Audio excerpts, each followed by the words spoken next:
நல்லா தான்டா கட்டிக்கிறானுங்க. रुको रुको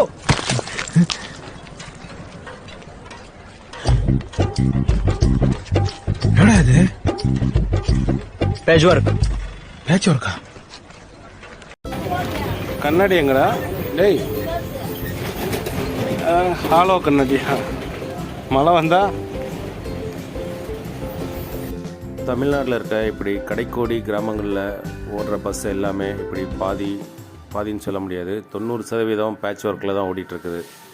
தமிழ்நாடு முழுவதும் பயணிக்கிற பயணிகளுக்கு எல்லா பக்கமே ஒரே மாதிரியான டிக்கெட் கட்டணம் இருக்கும்போது, கிராமப்புறங்களில் மட்டும் இருக்கிற பஸ்ஸு இந்த மாதிரி வசதி இல்லாமல் பேட்ச் ஒர்க்கில் ஓடிட்டுருக்குன்னா இது என்ன நியாயம்?